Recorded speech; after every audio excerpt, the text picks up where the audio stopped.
Hey, Jennifer here. Welcome to Crafting in Carrollville. We have one quick project we're going to do here today, and that is this fall wreath. I'm actually doing this for my own home. Wreaths aren't something that I typically sell. I feel like it takes a huge commitment and a whole lot of room to be able to take wreaths back and forth to shows. And I don't know about y'all, but if I'm going to sell something, I want to make 20 of them. And I don't know why I'm like that. Probably wouldn't be necessary. I probably wouldn't sell 20 of them, but I might in fact make a couple. Anyway, so what I'm doing here is I'm just disassembling this wreath that I picked up at the bins. It was probably just a couple dollars. They sell things by the weight, and so it's safe to say it's pretty light and it was pretty cheap. But I'm just taking off all the pieces and parts that I want to use. I'm just tossing all the greenery. I don't need it, so I'm just trying to work with those burnt orange sunflowers. Really is the main part that I harvested. So I've got it all the way down to the bare pine needles, and now I'm picking out some more parts. These are all, again, things that I bought at the bins. I always have things like this on hand, not just for myself, but for my craft workshops that I do at the library. I always need things like this, and I need plenty because generally there's between 20 and 25 crafters there, and I take all the supplies, so the more I have, the better. Sometimes I encourage them to want like really intricate projects so I can get rid of junk. Anyway, so notice how extremely messy I've gotten in this process. I also found whatever this is at the bins. Like, I don't know what that is. It's dried something. There's dried eucalyptus in there. There's some sort of dried like feathers. It created a giant mess. And my dilemma was, do I want to clean up the giant mess or just keep going? So you can see I opted to just keep going. I'm not using hot glue at this point. I'm just putting my elements into the wreath. They're holding in there just fine. Those needles are super, super thick and very tightly woven, so it's no problem just to stick my flowers in there as I go. And also that way I don't have to really commit to anything. See how I pulled some of those out and put them back in? I don't have to commit. I just I arrange it how I want it to be and change it as I go. And I do that all the way up until the end. I can change my mind and reposition things. You can see what here I'm doing. I like things symmetrical, and I think that that's how they belong on a wreath, unless they don't.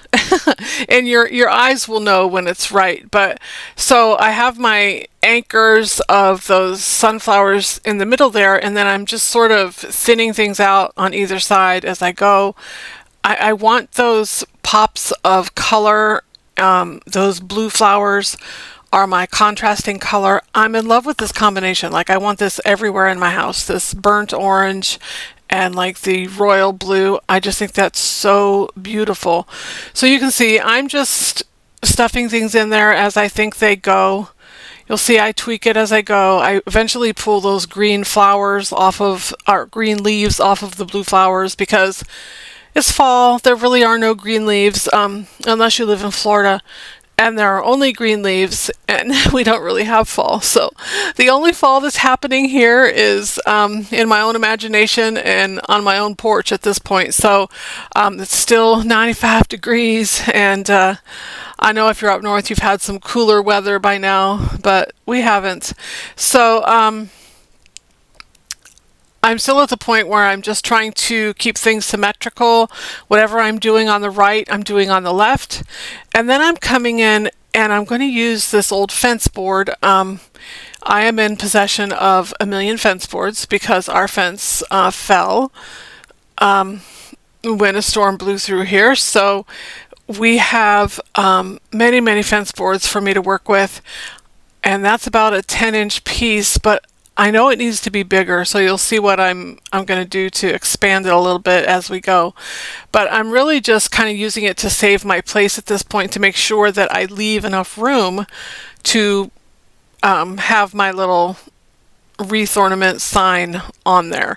So up until this point, I've kept everything really symmetrical, but I'm going to start working on the bottom there, and it's not going to be a mirror image of the top. It's going to be a little less, I don't want to say less full because it's going to be just as full. It's just not going to be the same symmetry as the top. And I'm super happy with that. Normally that would really bother me, but I really love how this came together. And you can see I'm just pulling elements from my inventory there, and if I don't like it, I pull it off. In fact, those small berries, I eventually just pull those off. I decide that they don't belong anywhere on my wreath because I have other berries that I'm using instead. So I'm just doing whatever makes my eyes happy. I'm not trying to, there's no, as far as I know, there's no right or wrong way to make a wreath. Now, I do know there's a couple wrong ways because I've tried it like a few wrong ways before. And I honestly I did not know the whole concept of like taking all of your floral elements apart, like taking all your floral picks apart and oh my goodness, I'm back now. Let me tell you where I was. You didn't even know I was gone, did you? But let me tell you, my husband, who just put himself to bed this Friday night, fell out the bed. Like he doesn't know how he did it. I don't know how he did it, but he stumbled in here all bleeding from his mouth. Anyway, he's fine. We're all fine. Everything's fine. I fully expect him to be a little bruised in the morning. Anyway, say a prayer for Dan. Poor Dan. Now, in all seriousness, he's had a rough couple weeks. Anyway, so here I am just finishing up the body of my wreath. I'm just trying to fill the space up as much as I can with my big flowers, my little flowers, my berries, all sorts of elements have gone into this wreath. I've got pumpkins, acorns, pine cones, and that's really what I think makes a beautiful piece is when you use just a huge variety of elements that are in the same color family, or in this case, everything is in the same color family except that contrasting blue with which I think just adds a perfect pop of color. Anyway, I'm using a fence board there to kind of save my space so I know that I'm leaving enough space for it to fit. I'm actually going to end up painting and then framing that little fence board, and we'll put a little sign on there and we'll call it a wreath ornament. We see a lot of great wreath makers at our shows, and I always love the way that they can be so customized. And this is a great tutorial if you want to make a customized wreath, because the actual flowers and all those things are very coordinated, and then you can further coordinate things by making your own little wreath ornament. And you're going to see I do that in the next few minutes here. Anyway, so that's the basic like bones of my wreath. It's all done for the most part. I do come in, you know how we crafters are, like I'm going to tweak it to the very last minute, but I'm going to come in with some more of those leaves, and I'm going to add them around the contours of that wreath. I love the way that those dried leaves that came in that big, giant, messy bundle, I love the way they curve around the wreath. And so when I add them to like the back of the wreath, they really are just like a background element. Anyway, which by the way, incidentally, I threw all that stuff away. Like it was so messy. Like I'm still like brushing things off my desk. Like I'm never bringing something like that in here again because I literally have like feather dust everywhere. Anyway, so my little sign, I've painted it. Now I'm going to cut down this larger frame and make a small frame to go around my little fence board. This is a great way to use up frames that you might have in your inventory. I have tons and tons of frames, so sometimes I just need to invent ways to get rid of them, and this is one of those ways. I'm just taking these pieces over to my miter box with my handsaw, and I'm cutting those little 45-degree angles. I'm going to add some artwork to my little sign, and y'all know this is from Creative Fabrica and this is waterslide paper.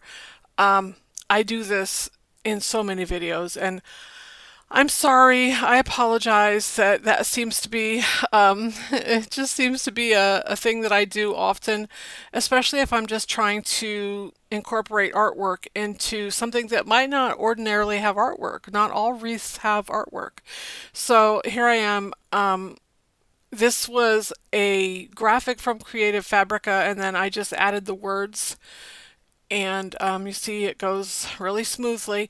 Also, I want to draw your attention to the fact that Creative Fabrica has a lot of fonts and really beautiful fonts. Both of these fonts came from Creative Fabrica and they came together. They're called font duos, where they basically show you how to pair fonts perfectly. So if you struggle with that, like if there's an occasion where you want to use a print and a cursive font, they actually have font duos, and you can see those things go together perfectly. Also, normally I would be kind of prepared to make my own combination of graphics to create the look that I have here, but this was a graphic that they already had. So they already had burnt orange sunflowers and royal blue flowers, so that worked out great. I have all my frame pieces cut, so now I just have to assemble that, and I'm going to use my brad nail gun to do that. That's in the camera frame there. I don't show you. And listen, look, my brad nails are sticking out. It's not bothering me a bit because this is for me. I staple a zip tie to the back of the picture, and then I'm just going to wrap that around my wreath and pull that zip tie tight.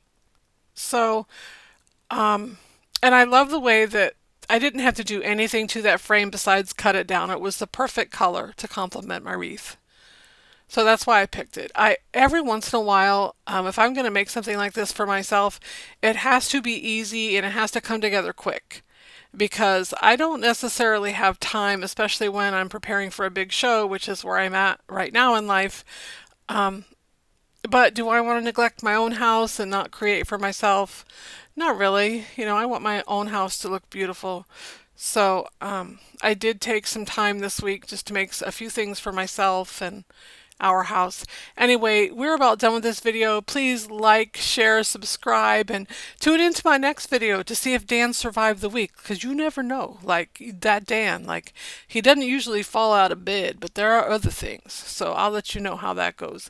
Anyway, stick around to the very end and see how this project turned out. I love the way it turned out. Anyway, y'all tell me what you think. Comment, like, share, subscribe.